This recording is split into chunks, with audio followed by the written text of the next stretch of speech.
Звук. В первую очередь звук. Да, все, звуки слышно. Короче, смотрим видос с канала Баба Лиза. Не оскорбление, это название канала. Про 7 самых мерзких манипуляций и как их избежать. Приступаем.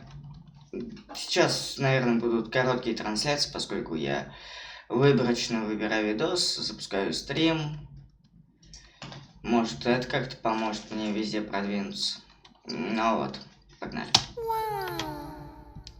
Привет, гномики! Сегодня разберем 7 манипуляций, на которые... Ну, спасибо. Я и так знаю, что я низкий. Еще и ты подъебываешь. все хотя бы раз попадались, но о которых редко говорят вслух. Я расскажу, как они выглядят, как их почувствовать и что сказать вместо «опять». Это, кстати, будут одни из самых противных манипуляций. Триангуляция. Вы постоянно чувствуете ревность к своему партнеру? Возможно, это триангуляция. Это манипуляция, при которой человек вовлекает третью сторону, чтобы контролировать отношения между остальными. Проще создают треугольник. Я, ты и тот третий, чтобы посеять неуверенность, конкуренцию. Ну, около меня такое явилось, но это создавалось неосознанно, просто со мной постоянно. А в момент отношений, ну как была ситуация? Одна из девушек была стеснительной, и поэтому она в компанию со мной, то есть на первые прогулки, брала с собой всегда свою подругу. После этого сама из-за этого придумала себе причины для ревности. И у нее портилось отношение ко мне. Просто из-за того, что она была в себе в самом начале не уверена и впустила в наше с ней общение еще кого-то. А я оставался, по сути, не при делах, я был невиновен. Я просто позитивный человек, который общался, который находил девушку, которая ему симпатична, но при этом я не отрицал то, что, типа, я могу общаться, в принципе, с твоей подругой. Меня это особо как не смущает. Ну, раз ты ее привела, хорошо, будем общаться втроем. Все. Но это вот постоянно так и портило мне жизнь, потому что вот... Даже последние отношения, которые у меня были, сейчас у меня никого нету. Такая тема тоже была. Тоже впустили, тоже поприкалывались. Меня в шутку ревновали. До этого у меня была ревность, но она была серьезная, потому что человек понимал, что пиздец, блядь, как так я могу следить только за ней и не обращать внимания на другие юбки. Ну, было. Или оправдать свое поведение. Есть несколько типов. Ревнивая триангуляция, то есть намеки на отношения с чужим человеком. Социальная, например, вовлечение друзей или коллег для давления. И рабочая, манипуляция через... Да, вот получается социальная у меня и была. Потому что просто... Две подруги, один я, и, блядь, мне-то нравится один человек, но ревновать все равно приходится им. Третьих лиц, чтобы подорвать роль другого. Все они преследуют цель – контроль и избежание ответственности. Если человек дает частые намеки на третьих, которые никогда не подтверждаются, также заставляет вас драться за его внимание, то, скорее всего, это триангуляция. Что же делать? Проверяйте факт. Просите прямое подтверждение. Кем сказано, когда, в чем была суть. Переключайте фокус. Не обсуждайте этого самого третьего. Звучит как-то странно, потому что девушка говорит, типа, проверяйте, следите и так далее, но... Или нет, может, я ослышался, может, я не прав. Это триангуляция. Что же делать? Проверяйте факт. Просите прямое подтверждение. Кем сказано, когда, в чем была суть. Переключайте фокус. Не обсуждайте. Это тупо. Зачем создавать между партнерами недоверие? Ну это если в случае другой человек создает тебе поводы для ревности. Не знаю, я их не создавал, они сами около меня ютились. Потому что люди не уверены в себе существа. Я не уверенный, но в своем понимании. этого самого третьего и спрашивайте, почему ты вообще говоришь это мне? Устанавливайте Да, серьезный вопрос, потому что, а нахуй ты мне об этом говоришь, если мы вроде как вместе, зачем ты втягиваешь в наши отношения кого-либо еще? Ну, плюс-минус согласен, наверное, потому что, ну, блядь, для меня это колокольня маленько не моего типажа, потому что я бы и рад вообще никогда не зарекаться ни о каком другом человеке, если бы это не создавало для вас таких проблем. Но вы сами их создаете вокруг себя и меня.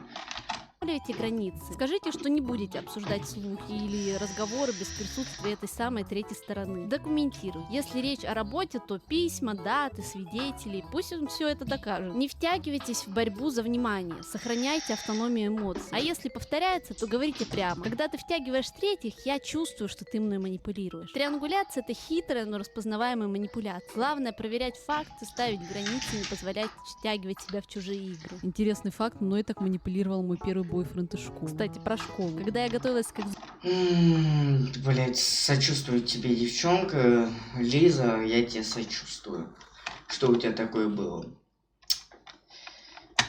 Экзаменом-то больше всего меня бесило то, что нужный материал либо разбросан, либо за бешеные деньги. А теперь есть способ получать хорошие уроки бесплатно. Расскажу как. В Телеграме появился бот от онлайн-школы Веб. QR-код или перевидимся на вебинаре. Обещание будущего. Манипулятор делает большие обещания о будущем. Брак, переезд, общие планы, чтобы удержать. У меня такое было, возможно, я сам этим страдал. То, что, я загадывал слишком далеко наперед, просто потому что у меня, были планы на себя и свою жизнь. И, в принципе, она в эти планы входила, девушка. И как бы я считаю, что это нормально, потому что я мечтаю, я просто лежу, кайфую с человеком, с которым мне приятно, и я просто говорю, я хотел бы, чтобы у нас с тобой были семья, чтобы у нас был брак, чтобы у нас были дети, чтобы мы с тобой всегда были счастливы. Это не сколько манипуляция, сколько просто хотелки обычного человека, который хочет впустить тебя к себе в семью, скажем так. Я не считаю, что это как манипуляция, я считаю, что это просто человеческая потребность, человеческое желание, чтобы не остаться одному, как я сейчас, допустим, у которого вот кошка бегает, шишку гоняет и все.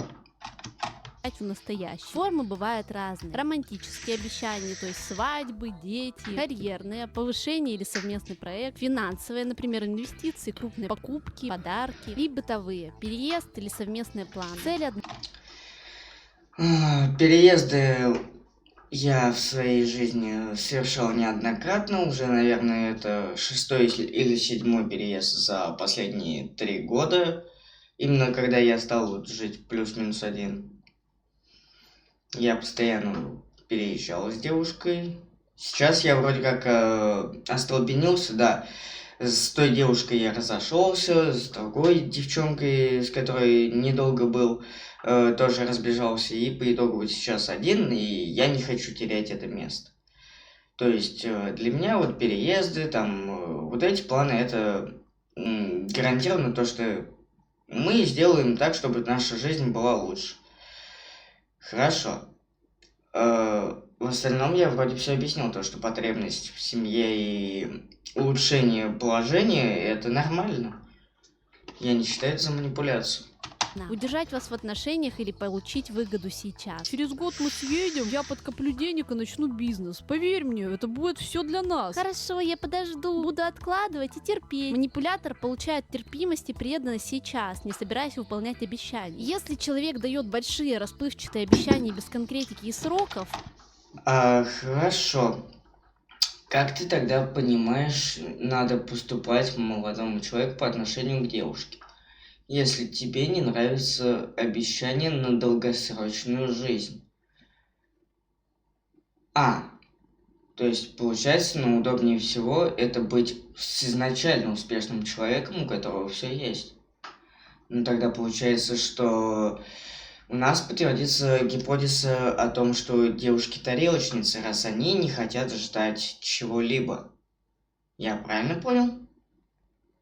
Если что, я не против там какого-то общения в Дискорде, в комментариях, в чате, в случае чего.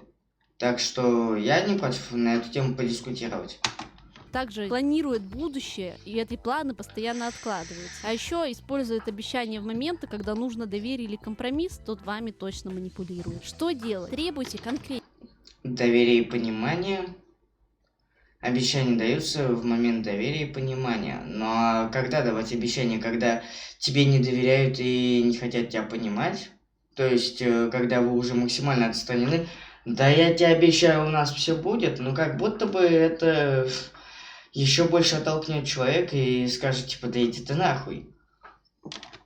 Этику. Даты, суммы, имена. Не принимайте когда-нибудь как план. Проверяйте прогресс. Просите доказательства, договоры, банковские переводы или контакт. А еще То есть папа Лиза утверждает, что девушка должна лезть в кошелек своего молодого человека, чтобы подтвердить о том, что у человека есть к чему-то стремление, он продвигается и... Ну, как будто это наоборот стрёмно, если девушка будет так поступать по отношению к человеку, потому что, ну, к молодому человеку, потому что парни будут думать то, что, ага, ей интересны только бабки. И сбросит ее сам.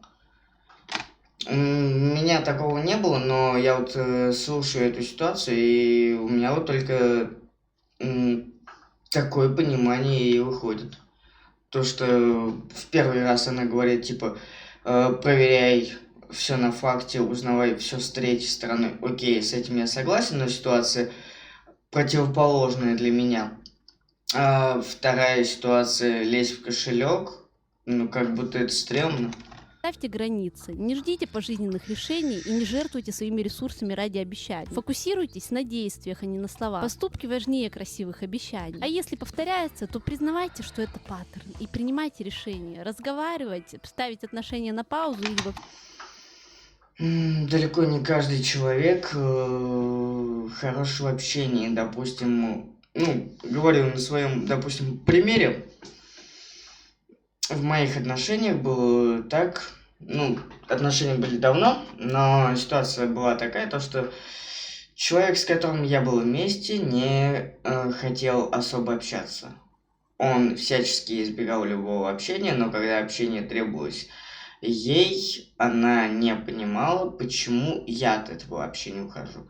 И у нас происходил такой круговорот, потому что изначально мы друг друга как-то сторонились, хоть и при этом были вместе, но не любили общаться откровенно, наверное. То есть на порыве эмоций, да, мы выплескивали все, что думали. Мы говорили о том, как сильно друг друга любим и ненавидим. Но поверь, не всегда люди идут так легко на разговор. Так что как-то так. Я вот, допустим, сейчас в очень херовой ситуации, и тот человек, о котором я говорю, ну, мы по приколу общались, и меня подъебывали за то, что смотри, ты проебал меня, ты проебал все. Так плюс-минус и вышло, конечно, но это забавно по-своему, потому что, ну, она это делает со стороны того, чтобы просто позлорадствовать, а я делаю, потому что, да мне похуй, я просто не против пообщаться. Мне хочется с кем-то поговорить, я говорю с кем угодно. Хоть это будет какая-то бабка на лавке, хоть это будет самый близкий мне человек. вообще выходить из них. Финансовый контроль. Это форма экономического насилия. Так ты только до этого говорила то, что лезь и проверяй, блядь, что обещания выполняются, но эту манипуляцию тоже надо избегать. Удивительно, как ты идешь. когда один человек управляет деньгами другого, ограничивает доступ к финансам или использует деньги как средство власти и контроля. Часто это скрыто и поддается как заботы или рационализация расходов. Типичные формы — это ограничение доступа к счету или карте. Например, вам дают только Было что-то похожее с моей, скорее всего, стороны, но оно было по-своему. Я слышал о том, что человек хочет, слышал о том, что девушка хочет на что-то накопить. Я ей говорю, давай маленько подружмемся, и потом это купим, чтобы ты была счастлива, чтобы как бы и от меня было какая-то помощь, но маленечко надо потерпеть. Что в этом плохого? Если, допустим, эта девушка-тарелочница, и она не зарабатывала бы, то это другое дело. Потому что она будет привязана к счету другого человека. И там уже будет этот самый человек, у которого есть деньги, он будет решать за то, сколько, как и куда девать деньги. В другом же случае, если и девушка, и парень работают, как будто бы это уже зависит только от них. Типа, если надо подружаться, чтобы приобрести, допустим, себе квартиру, то это, во-первых, их дело, во-вторых, как будто если это действительно важно для обоих, то это надо множество раз обговорить, потому что если, допустим, девушка хочет, но при этом не готова в это так сильно вкладываться, не готова себя в чем-либо ограничивать, то, как по мне, парень не должен ей это дарить. То есть, типа, в ситуации с квартирой, то, что один копит, другая такая, я мечтаю это себе там на ближайшие десятилетия, когда парень, допустим, к этому идет. Как по мне, это довольно глупо. карманные деньги, контроль расходов и постоянный отчет, запрет работать или мешание карьере. А еще иногда бывает даже принудительное оформление долгов на партнера. Так, под видом помощи или заботы отнимает самостоятельно. Так, допустим, запрет работать. Самое, наверное, ужасное, что я делал в своей жизни, потому что я подумал то, что девушка, если не будет работать, то она будет заниматься тем, что ей действительно хочется. Но дошло до того, что девушке просто ничего уже не хотелось, она просто не знала, чем себя занять. И в один момент из-за этого был конфликт, который печально закончился. Потом мы многое прошли с этим человеком, назад вернули ее на работу, на другую уже, где она работала как ей в кайф. Но, как по мне, это вот действительно то, что не ты вправе решать, а это должно быть от вас обоих зависеть. То есть, типа, поговорили друг с другом, типа, я буду работать там, если девушка сказала то, что я хочу работать по дому, типа, я лучше буду вот всю себя отдавать домашнему очагу, потому что работа это не мое. Если оба на это согласны, то хорошо, пускай она сидит дома. Но в свой момент я как будто бы это проебал. Не то, что я запретил, вроде как мы, договорились, но потом я подумал то, что денег уже не хватает, и были всякие пляски с бубнами. Принудительное оформление долгов. Оформлять долги не было такого. Долги у меня только остались от всего, что было.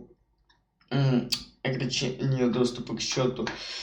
Нет, я не ограничивал, я плюс-минус, возможно, конечно, определенная сумма для того, чтобы хватало еще на что-то копить. При том, что, окей, выдаю определенную сумму денег, которую можно потратить для того, чтобы у нас еще что-то копилось. Возможно, это было вредоносно. Возможно, плюс-минус, это вот мерзкая манипуляция мне подходит, она мне была присуща. И то я от этого всего пытаюсь откреститься, потому что сейчас хочу начать баловать себя. поскольку я теперь один, меня ничего не печет, и я хочу жить в кайф. партнера. Так под видом помощи или заботы отнимает самостоятельность и заставляет зависеть финансово. Что же делать? Во-первых, создайте безопасный доступ к деньгам. Отдельный счет и отдельная карта — это обязательно. Сохраняйте документы, выписки, сообщения, договоры, все может пригодиться. Не подписывайте никакие финансовые документы под давлением. Требуйте времени и юридической консультации. Ну и не бросайте работу, ради бога. Как бы сладко вас не уговаривали. Проекция. Проекция — это психологический прием, когда человек переносит свои мысли, чувства или мотивы на другого. В манипулятивном контексте вас обычно обвиняют в том, что сами делают, чтобы скрыть свою вину или вызвать сомнения в вашей адекватности. Что делать, если столкнулись с таким? Во-первых, фиксируйте Я не понимаю, это гостинг или про что идет? Проекция чего? Типа, у меня проблемы, и в этом виновата ты? Так, у меня отъебнулся наушник. факт. То есть соберите доказательства, сохраняйте Вы это слышите, а я не слышу, блядь, звуки. Алло.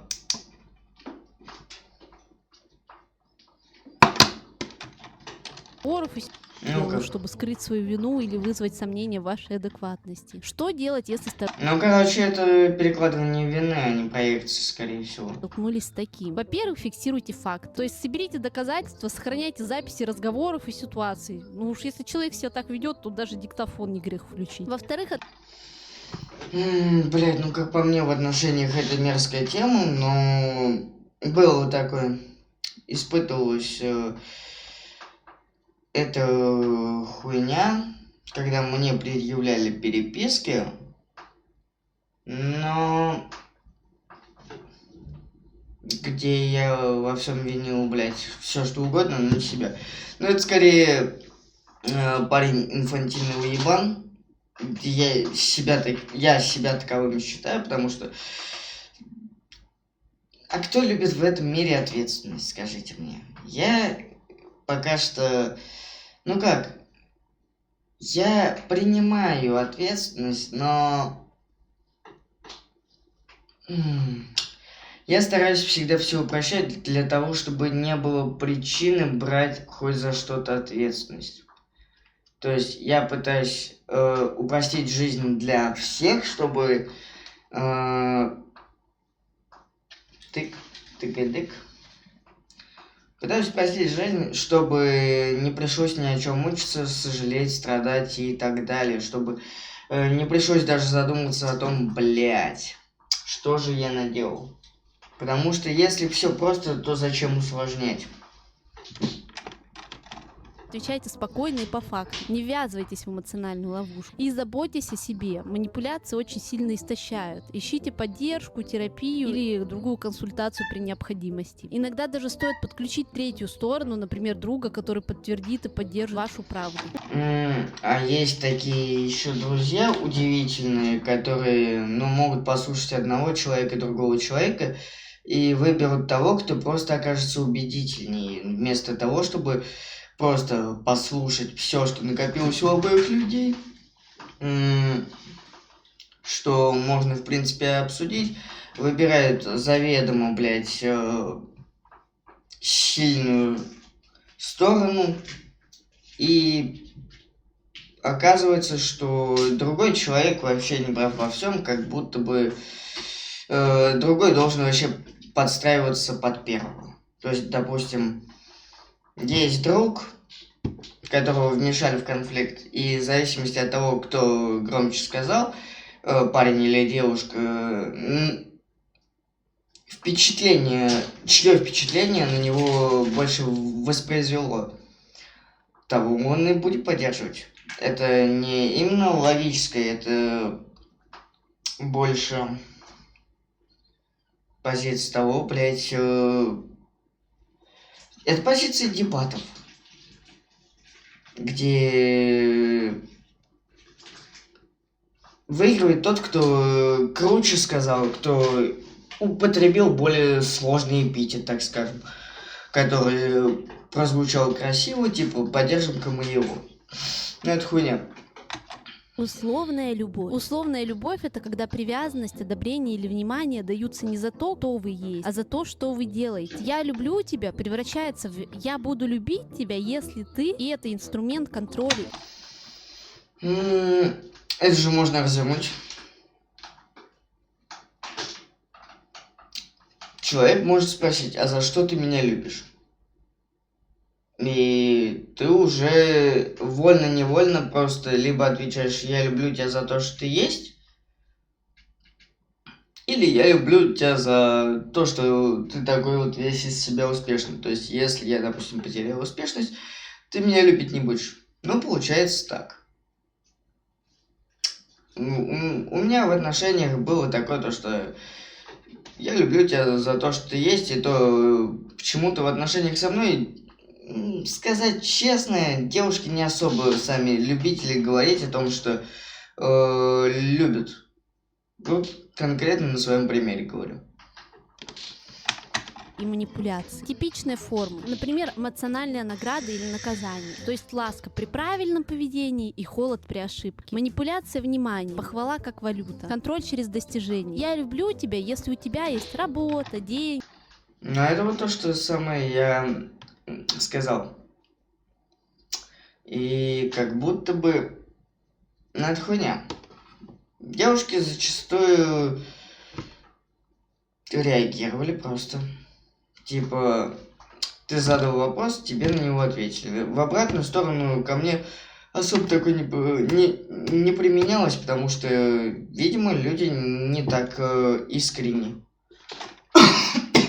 Но они могут, мне говоря о том, что тебя любят, делать такие действия, которые для тебя будут приятны. То есть, допустим, кофе с утра — это мега приятная вещь, которую я вот потерял. И я понял то, что, ну да, это довольно-таки сильный знак любви, который я ценил всегда. Но вот сейчас без него довольно тяжело, когда самому приходится это делать. Даже маленько вкидывает в отчаяние и прострацию. Внешность и так далее. А также часто бывают болевые проверки. Я буду любить. Стоп, а я упустил кое-что. Вот здесь вот, про холод и тепло. Наказание. То есть ласка при правильном поведении и холод при... В этом случае человеку что надо ответить? Типа, ладно, вне зависимости от ответа. То есть, типа, я люблю тебя за то, что ты успешный, у тебя есть работа и все дела. Парень должен сказать что? Ладно? Он скажет такой. Ну, у него же в голове должно что-то отложиться, и если человек искренний, он скажет свое мнение на этот счет. А если будут перечислять, то есть либо тебе льстить, либо, допустим, говорить искренне за то, что ты такой там весь симпатичный, заботливый, ответственный и так далее, ну, человек же тоже должен как-то сделать комплимент девушке в ответ, или он должен также ответить просто «ладно». Но вот это «ладно», оно может и показаться холодным для нее. То есть вот эта вот условная любовь, я не понимаю, как это понимать со стороны манипуляции. При ошибке. Манипуляция внимания. Похвала как валюта. Контроль через достижение. Я люблю тебя, если у тебя есть работа, деньги, внешность и так далее. А также часто бывают болевые проверки. Я буду любить тебя больше, если ты похудеешь на пару килограмм. Что же делать? Сводь нахуй. Ну, это как вариант, конечно, но не допускать этих манипуляций, как мне кажется, потому что если тебе навязывают какое-то действие, какое-то мировоззрение под условием того, я буду тебя любить больше, это же бред. Если человеку самому по себе нормально, то он не должен перетягивать на себя мнение другого человека, как мне кажется. Определите границы. Скажите, что вам важно, чтобы любовь была без условий. Работайте над самооценкой. Это, наверное, главное. Любовь — это постоянное условие. Проблема в этом, то, что со временем оно все равно будет условность все. То есть, скорее не любовь, скорее просто, ну, любое общение подразумевает у себя какие-то условия. Если я выйду, если мне позвонит человек, я пойду с ним гулять. Это же условие. Если он позвонит, я пойду с ним гулять. Если не позвонит, и у меня нету такого желания, мы гулять не пойдем. И это же условие. Или она маленько по другие условия. То есть разграничивать рамки, окей, это я понимаю.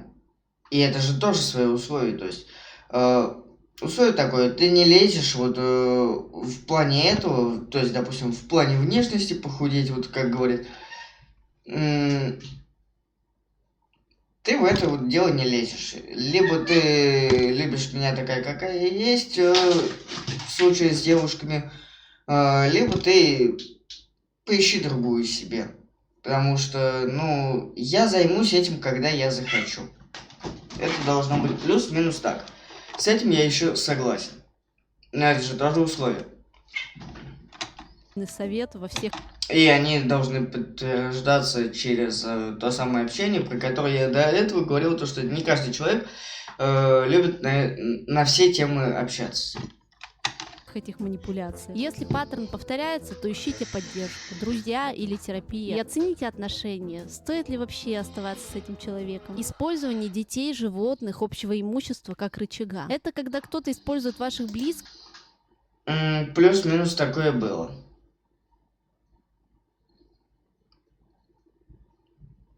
Что-то около такого присутствовало. Я вот сейчас попытаюсь послушать, что она скажет, но удерживать отношения за счет того, что типа кто будет заботиться, ну это как будто такое. Я вот, допустим, предыдущих своих 2 кошек, ну, по итогу девушка их забрала, хоть и я, в принципе, был не против и сам о них заботиться, но она решила, что для нее так будет лучше, возможно, ей так будет спокойнее житься. То есть она их забрала, у нее все хорошо сейчас. Отлично. Я рад за нее. Мне дали другую кошку, вроде она со мной кайфует. Мы с ней отдыхаем каждый день. И я расставаться с ней пока не хочу. Дела. Пальцы на мой там облизывает. Или совместные ресурсы как инструмент давления, чтобы вас заставить подчиняться, молчать, изменить поведение или остаться в отношениях. Очень тупо. То есть это должно зависеть от того, а может ли с этим человек проститься ради общего дальнейшего будущего, потому что рано или поздно на человека, допустим, животные, дети, имущество могут стать менее значимыми, и ему будет проще от них откреститься. Кошка аж по стенке бегает, где моя.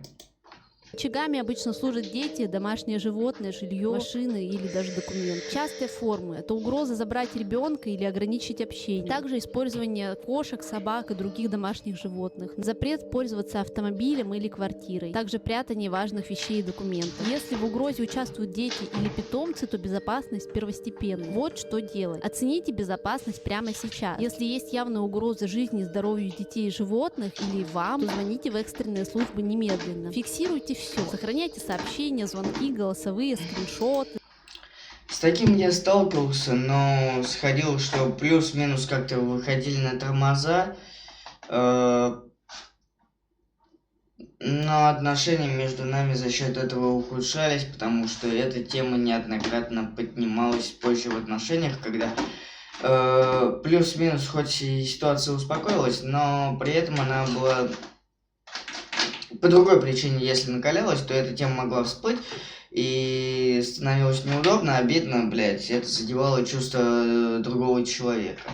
А для меня чувство людей, как бы, ну, говорим про прошлого меня, который был в отношениях, для меня чувства людей были очень важны. Для меня мысли и чувства других людей были важнее моих собственных. Потому что мне интересно было изучать людей. Сейчас мне изучать некого. Я один, блядь, у меня кошка. Все, я ни с кем не общаюсь. Мне некого понимать. Мне не о ком даже думать. Поэтому сейчас у меня другая ситуация. Даты, ищите свидетелей, фото. Но тогда вот было, да, тяжко, потому что я пытался думать слишком о многом, у меня чаще болела голова, и бывало такое то, что я срывался из-за того, что слишком много думал о том, как будет приятно или неприятно ей, а что, возможно, будет дальше. То есть загадывал слишком далеко наперед. Питомца, дома и документов, вообще все оставляйте. Это важнейшее доказательство. Привлеките третью сторону. Друзья, близкие, социальные службы. Не ведите переговоры в одиночку. Постепенная изоляция. Постепенная изоляция — это стратегия контроля, когда манипулятор шаг за шагом ограничивает ваши социальные контакты, свободу действий или доступ к ресурсам. Это делается ненавязчиво, по чуть-чуть, чтобы вы не заметили момент, когда остались одни. Такое было и скрыто, и открыто, потому что у нас в отношениях из-за того, что мне не доверяли, меня сильно сократили круг общения, потому что мои тусовки были всегда самые разнообразные. Я мог и с кем-то сидеть бухать, и с кем-то пообсуждать бабы прошлое. Это не нравилось моей на тот момент девушке, и она тем самым лезла в то, чтобы убрать ненужного человека из моего общения. Показывал мне и так, и сяк, типа, вот, блядь, с ним как бы нежелательно, он, блядь, вы опять нажрётесь, блядь, будет все хуёво, вы сделаете что-то вот такое мерзкое, лучше не надо. Так вот, потихоньку у меня скачалось мое общение. Кыш! Телефон мой не трогай. Такое присутствовало в моих отношениях. То есть, когда меня отделили от всего, это было печально, глупо, грустно. Потому что я был готов общаться со всеми и дальше, если люди сами были не против общаться со мной, и при этом поддерживать контакт со своей девушкой, объясняя ей все на свете. Кто, что и как там, блядь, думает, то есть, чтобы ни с кем не портить отношения. Но мне это в свое время не удалось. Сейчас у нее вроде ситуация получше, она говорит, что все там кореша у нее в отношениях. Я такой, типа, ну хорошо, раз ты там его не ограничиваешь в общении, значит, опыт со мной тебе помог. Если вам часто дают советы, например, не ходи туда или не общайся с теми, ежедневно критикую, и это изматывает вас и заставляет отказываться от встречи, а также создают конфликты с вашим окружением, то это точно манипуляция. На что смотреть? Вы все чаще отказываетесь от встреч. У меня было такое, то что просто было и в обратную сторону, когда, ну, типа, мне предлагали общаться с людьми, а мне человек, допустим, не очень по кайфу, и я вместо того, чтобы ограничивать общение этих людей, я говорил, все по кайфу, общайся с этим человеком, типа, я не против, но просто, пожалуйста, не вмешивай меня, потому что мне этот человек либо не интересен, либо просто я беспокоюсь за то, что это общение не пойдет мне на пользу. Это не в плане ревности даже было сколько, а в плане того, что человек казался мне неинтересным в том формате, в котором мы общались. То есть общались с человеком, человек мне казался не моего полета, так скажем, высокомерным для меня, но не пошло. Чувствуете вину за это. Ваш круг контактов сужается, и друзья перестают звонить. Внезапно появляется чувство, что все против тебя, а также вы все чаще испытываете вину. Да, такое было, и вроде как я не ограничивал свою девушку на тот момент в плане общения, то есть она могла ходить, тусоваться, гулять. Я разве что только не был фанатом, чтобы она ходила по клубам. Но вот сейчас она вроде вырвалась, у нее свободно постоянно гулянки, тусовки, и она вроде как счастлива, потому что ей никто ничего не запрещает, и ведь ей якобы там доверяют. А мне просто было неудобно от того, что ну, это же маленько, все равно как-то мне казалось странным. Вот и все. И мне казалось то, что есть о чем беспокоиться. Сейчас я думаю, что у меня такое отпало. Ну, по крайней мере, из-за того, что я не в отношениях, мне кажется, то, что меня во многих моментах мне вот сейчас стало сильно проще. Я ко всему стал относиться легче, потому что у меня спал груз там давний. Ну, а вот из-за того, что я не в отношениях сейчас, я даже не могу над этим всем судить. Стыд и зависимость от разрешения партнера. А теперь главное, что же делать? Осознайте паттерн, запишите случай, кто что сказал, даты. Видение паттерна поможет понять, что это системно, а не случайно. Восстанавливайте контакты через 1-2 доверенных лица. Напишите другу прямо: мне нужна поддержка, можем встретиться на следующей неделе. Держите короткие безопасные встречи и устанавливайте границы. Не отказывайте спокойно. Короткие фактические ответы. Например, я уже договорился, или мне важно это хобби. Если человек хоть чуть-чуть любит вас, то он поймет. Ну и совет, связанный со всеми этими манипуляциями: старайтесь меньше общаться с такими людьми. И, конечно же, ставьте лайк, подписывайтесь и делитесь видео с друзьями. Ну, короче, видос на 9 минут я раздушнил аж на 40. Заебись могу. Налил воды, стопал каждые 2 секунды. Обращайтесь.